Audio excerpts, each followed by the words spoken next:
My name is Alejandro Escovedo, and I live in Dallas, Texas now, but I've lived all over the place. I've lived in San Rafael for a while, and I was here back in the old Mabuhay Garden days. I was in a band called the Nuns way back when. I always say if you're clapping for the Nuns, you never heard the Nuns. But my journey to this area kind of began from New York City, actually. I had left San Francisco, went to New York, and was playing in a band called the Judy Nylon Band. It was 1978 that we moved there. And around 1980, on the night that Ronald Reagan was elected president, a band I was in called Rank and File. We were trying to marry the sounds of George Jones and the Clash into one thing. And we went on a tour that was 7 weeks long. It took us from New York City all the way to Vancouver, BC. And the kind of messed up thing about that tour is there were only 7 shows in those 7 weeks. We left with $50, a bag of pot, and a roasted chicken. That was our tour support. And none of those 3 things made it to Dayton, Ohio, which was our first gig. But before we left New York City, we had spoken with a friend of ours by the name of Lester Bangs. Do you remember Lester Bangs? And Lester was raving about Austin, Texas, you know, and he was talking about what a great scene it was, what a great little town it was, and of all the great songwriters that were living there, you know. So when we got to Austin, we were very eager to kind of soak it up, you know. And we loved it so much that when that tour was finally finished and we broke up on the way back to New York City, we decided, the remaining members, Tony and Chip Kinman and myself, decided that we would move back to Austin and live there for a while and kind of learn about country music and songwriting, you know. And when we got there, it was the kind of place where people like Townes Van Zandt, Blaze Foley, Guy Clark, Joe Ely, Butch Hancock, Jimmy Dale Gilmore, David Halley, people like Jubal Clark and Rich Minus. There was Lucinda Williams with Busking on the Drag, you know. It was an amazing place, full of songwriters. Really was a town of songs. I'm Paul Metsa. We are taping Wallow Power TV on the road backstage at the Dakota Jazz Club tonight with my old friend Alejandro Escovedo. Great to see you, bro. Good to see you. Yeah, it's great to see you. Let's give him a little background, because you and I have been bouncing around for 35 years. We're like pinballs. We bump into each other every now and then. I thought the first time we played together was at the Lone Star Cafe in '86 at the New Music Seminar. Oh, yes. That was the night. It was a big showcase. The place was packed. The True Believers were the big buzz band for the festival, and your bass player got busted for trying to buy weed in Washington Square Park. It actually wasn't weed, but let's leave it at that. But he got busted in a roundup. They kind of came from one end of the park and from the other and just netted everyone inside, and he got busted, and we were, as you remember, we were at sound check waiting for our drummer, bass player, never came. We had to teach Doctor's Mom's bass player the songs 2 hours before we got on stage. Man, to a full house. To a full house. I remember I opened the show and I was backstage for the sound check and the whole thing. Yeah. And I really think, Alejandro, you and I bonded through fire because I knew what you were going through. Yeah. As a band leader, I did all those gigs on the road solo. Yeah. But anyway, it pulled off. It was great. Yeah, it was cool. Did you get a record deal out of that show? We had a record deal at the time, EMI. Okay. But it didn't do anything to enhance their love for us. You know, the fact that our bass player was gone.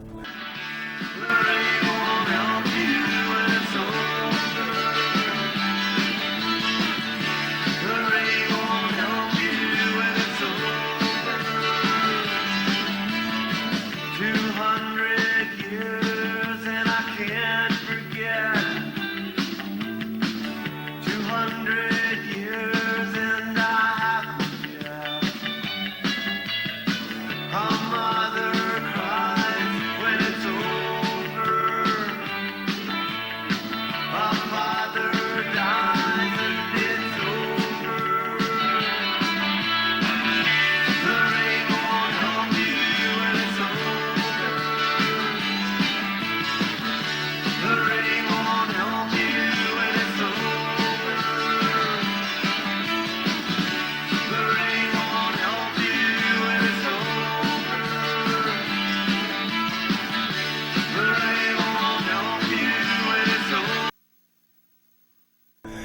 Well, and then there was a show.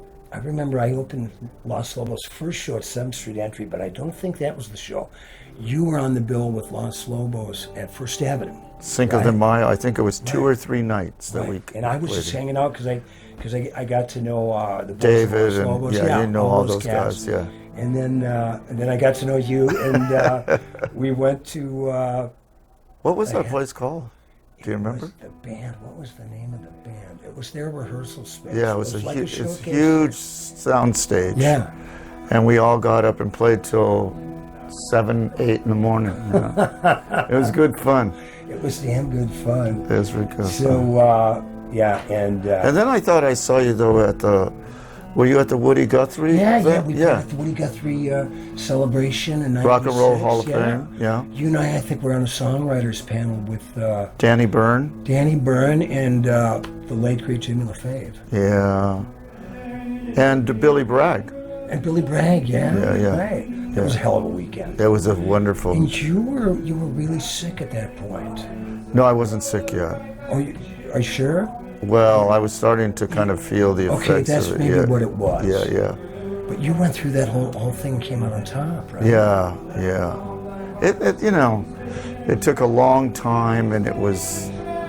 I mean, it began in really the late '90s, and then manifested itself in 2003. Took me out until late 2005, 2006, and then I started touring again. Wow. Yeah. Well, I remember. So you've been on my. But you knew Heinz, didn't you? Huh? Heinz Geisler, did you know? Yeah, you knew Heinz, right? Yeah. Because I remember when I think we were around each other during, and Heinz was great friends with Towns. Was he? He used to drive Towns around all the time. I did a memorable night, and you can relate to this. I was playing. I had a house gig at a place called the Five Corners on the West Bank, and played there. I did 237 consecutive Tuesdays, but I like that. But it didn't affect me. Anyway, one night, Guy Clark and Townes Van Zandt came in, and they were on a tear. Oh, bet. And they were looking for Spider John Kerner, Yeah. who just happened to be bartending across the street at Palmer's. So I said, he's across the street. So they went there. I had one more set. I got down with my set. Went there, hooked up with the guys, and then we went down to the Radisson Hotel and had a guitar pull. Now this is Guy Clark, Townes Van Zandt, Spider John Kerner, and Paul Metsa. Wow. So when I got the guitar, I go, here you go, Guy. Yeah, exactly. I play every third tune. Yeah. And we went till 4 in the morning. But I have a similar story. tell me, We're in Italy. Do you remember Carlo Carlini? I never met him, but I definitely know who he was. So he used to have this festival called the Hobo Fest, I think it was called, or Like a Hobo or something like that. And one year it was myself, Rick Danko, Jonas Feld, Eric Anderson. They were playing together. Wow, I just met Eric. Towns, Joe Ely, and Glenn Fukunaga. Wow. So we all Bass got player. So we all got up and played, and we had this festival, and they had to put Rick. They had to put Danko first because he was in great shape. And anyway, it was a great night, though. Right. It was Sesto Calendi outside of Milano. Okay. And then we all went on tour, like into these little villages Right. and stuff. Amazing All you places. guys together? Yeah. Wow. With Carlo driving, mad anarchist, like smoking all the time, and Fantastic. toured for about a week or 2 weeks, and then we came back to Sesto. And they had a huge dinner for us. They set up the tables kind of like the Last Supper, right? So that there was like Eric, Joe, Towns, and then Danko and Jonas Feld over here, and then us normal, Right. the Normal minions guys. down here, Right. We had this amazing meal, 10 courses, Right. wine. It was incredible. Then suddenly, Carlo comes out with a guitar, right? Right. And hands it to Eric, and he starts to sing songs.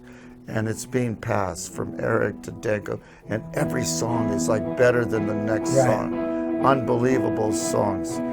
And I noticed that the guitar is coming towards me because I was like one. Decision time. And I'm starting to freak out and like go, how do I get out of this, you know? But they hand me the guitar. I closed my eyes and I just started to play this song. And I was new to all of this solo stuff. And I just started to sing this song of mine called Broken Bottle, you know? And as my eyes are closed and I'm like in the first verse and the chorus, I hear Danko lean over to Towns and he goes, "That's a great song." You know, and it just made my life. And then we went back to my room. We gambled with Joe, lost all our money to Joe, but had a hell of a time, man. It's those moments you just don't forget. You know, that's incredible. And it's almost cool in a way that nobody could tape that. No, it was just there. Because you wouldn't capture the magic. Yeah. Of course, if they would have taped that night with Guy Towns and Spider and myself, we would have been arrested. Fat Kerner still talks about it. He goes, "Man, those Texas boys knew how to throw down." You know, I asked Joe once who the craziest of all those Texas guys during the 70s and stuff, and he said, without a doubt, Jerry Jeff Walker was the craziest of all. He had a private plane. Right. And he would pick up Joe and steal him away for like days, even though he had gigs, and then drop him off like just totally wasted. With These Hands is the critically acclaimed new album from my next guest, who will be appearing at Stubbs in his hometown of Austin, Texas, this Saturday night. Check him out. Please give a nice welcome to Alejandro Escovedo.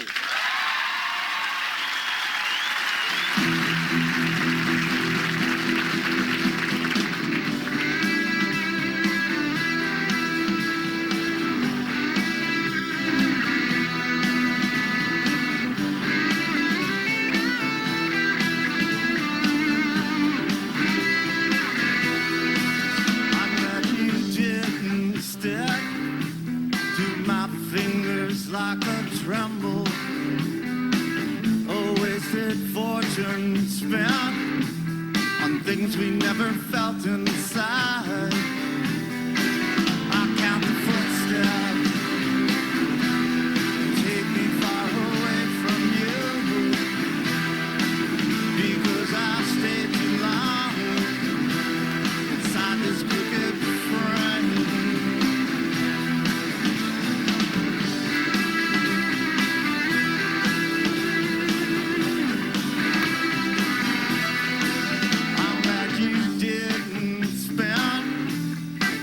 Like you had promised, I'd have to stretch the truth to say that I was sorry.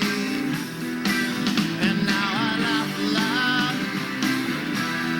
things that aren't that funny, because I stayed too long inside this crooked frame.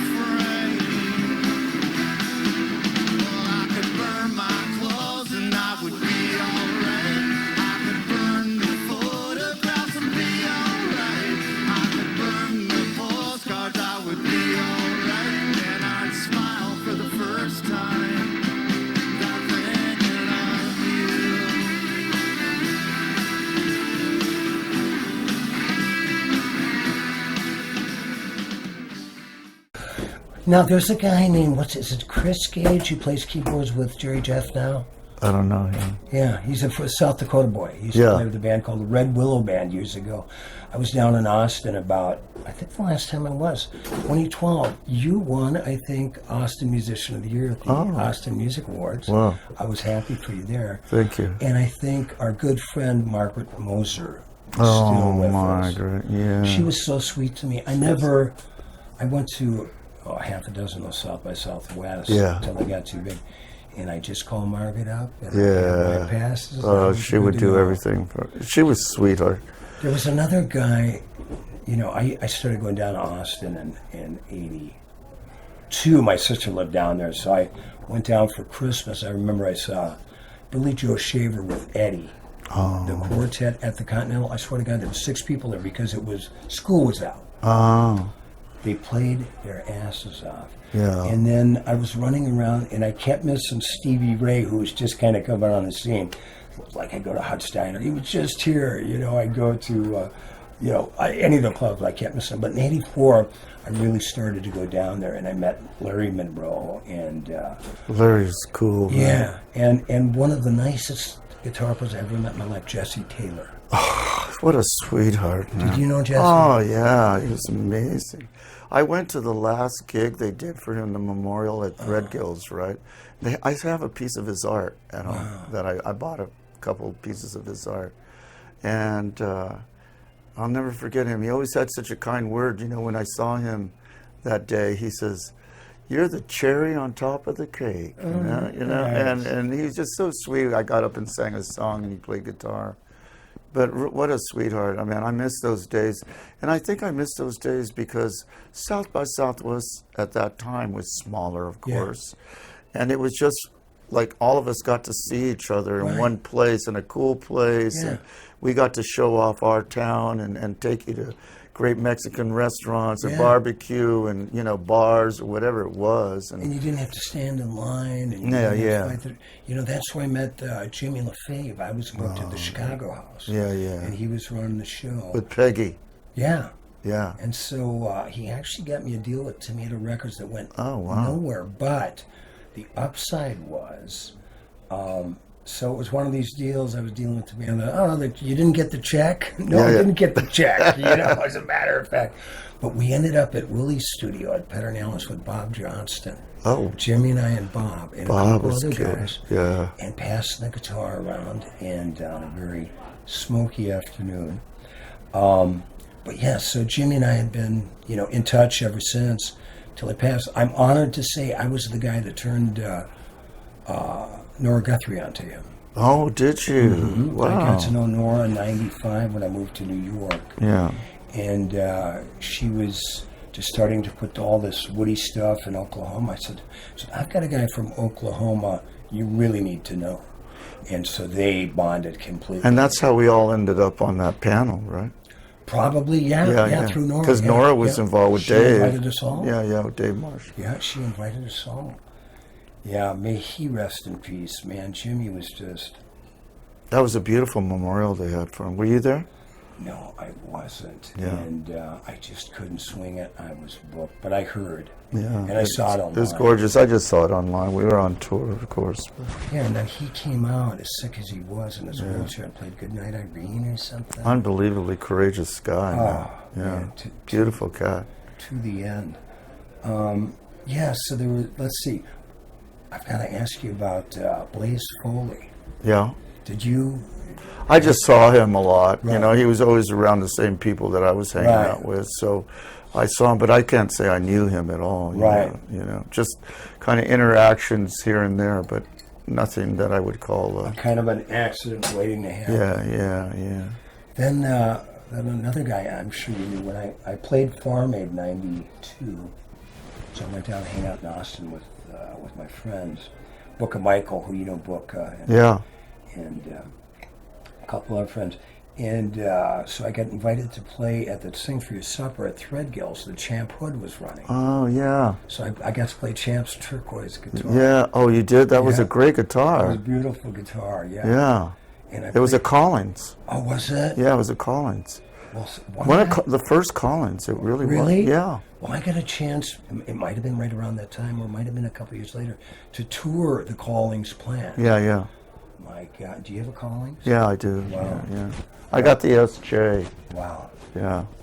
Those are beautiful guitars, man. Are you playing it tonight here? No, I'm playing my 56 Gibson J45. Okay.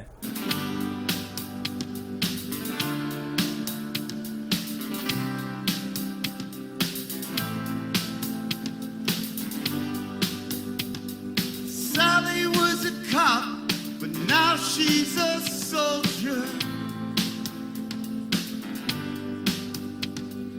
Another foot deep, another day older. I used to be on top, but now I just roll over. I used to run hot, now I run a little colder.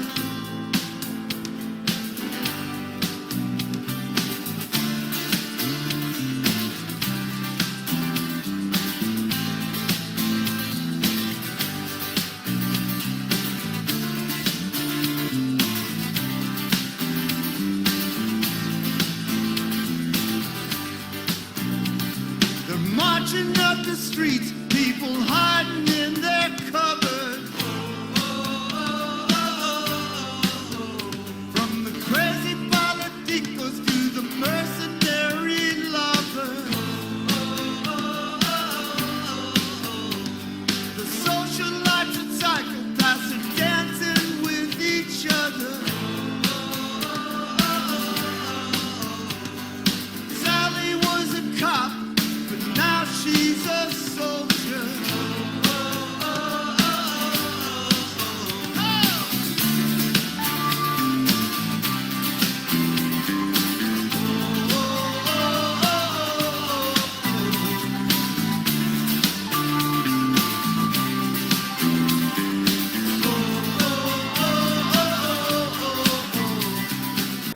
Well, I know you've got things to do, but we've got to chat a little bit more about what's the latest in Alejandro Escovedo's life. What's your last record? Didn't you put kind of a... Oh, The Crossing. Yeah, The Crossing's just been getting great reviews. Yeah, The Crossing was a record that I made in Italy with that band Don Antonio. Okay. And it's an amazing band from Modigliana in Romagna, you know, Emilia Romagna they call it, and close to Bologna, you know. And it's a story about two young boys. One is named Salvo, who's from Puglia in southern Italy, and the other boy's name is Diego, and he's from Saltillo in the state of Coahuila in northern Mexico. And they both meet while they're working at Salvo's uncle's Italian restaurant in Galveston, Texas. Right? Wow. They go looking for this America that they believe exists, which is the America of punk rock. They know the history, they know the Shadows of Night, the Question Mark, and the Paul Revere and the Raiders, Sonics, Wailers, all the great bands from that era, Velvet, Underground, New York Dolls, Patti Smith, Ramones, you know, West Coast bands, the Weirdos, the Dills, the Zeros. And they love the Beat Poets, so they love Kerouac, Ginsberg, Corso, Snyder, and Waldman, all these great writers. And they also love Cassavetes and Sam Peckinpah, you know. Great taste. Yeah, they have great taste. And so they're looking, this is the America they've dreamt in their mind. Right. And of course what they find is I a very... dream a lot of that America myself. Exactly. You know what I mean? And so, so the characters then understandably carry a lot of Antonio and I's personalities and history within them, right? And Antonio shared a lot of his stories when he first came to see his heroes, Jimmy Vaughn, right? So he went to Austin in Texas and the Southwest, and his perception of what that was like when he was 18, 19 years old. And for me, a lot of it is the aesthetic world that I lived in order to survive a racist, closed society that existed when I grew up in the 50s and the 60s, not just in Texas, but in Southern California especially. You know, people forget that, you know, when we went to California in 57, 58, my parents thought they were taking us away from this kind of mindset. But no one ever had called me a beaner until I moved to California. Nobody ever called me a wetback till we moved to California. Nobody, I'd never seen anyone look at my father or us as a family like that until we moved to California. So a lot of these things are embedded in these characters. And this is what they face as they go across the Southwest into LA to look forward. I think most importantly is like what you said. It sounds like our aesthetic also, but as we know, the world is a mystery in a way, but it's also a very hard place and a harsh place, and sometimes a very violent and you know, difficult place to maneuver in your life, right? So what they lose most importantly, I think, is their innocence. You know? And it's that innocence we have when we fell in love with music and Dylan and Woody Guthrie and you know Skip James and blah blah blah, and we read the books, and you know it led to this and this and this and this in our lives. I know because we didn't have the internet, you know, and there was no other way to find it but to do research. You know? Well, and then it's, you know, you and I are alike in a lot of ways. You've had a lot more success than I have, but Success is a relative word. Yeah, yeah.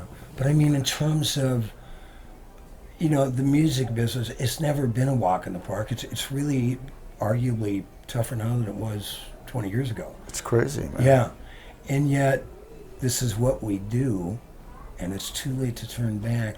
And there are days that I think you have to fight for that innocence. Absolutely. To remember where we came from and why we're doing this. Don't you agree? Well, I'm at this point now where this is my last long tour. I'm not doing any more 35-day, 60-day tours. I've just kind of, it's very expensive. Musicians are expensive. Hotels, gas, van rentals, and Sprinter van rentals, trailers. It's all very expensive now. And as much as I love it more than anything, I'm just going to choose the things that I want to do. Hey, Suki. I'm going to choose the things I want to do, and you know, and they're going to be things that will bring me joy and not take a lot out of my. Well, I see stamina. something. Alejandro, You can first let her of go, all, honey. I want to thank you. It's so good to see you. I can't wait to hear the show. You're welcome. What's the doggy's name? Suki. Suki. Come here, baby. I know Suki gives you joy. Come on. Come see Dad. Oh, Hey, you're gorgeous. We got a little border collie thing. Oh, do happening you? Here. No, what is this? No, she's Aussie Doodle. Oh, okay. Aussie Shepherd mom and Poodle father. That's Hi, my wife, Suki. Nancy, you guys. Yeah, hi, Nancy. Well, we're just, we're going to let Alejandro Escovedo, my good buddy, get back to his show.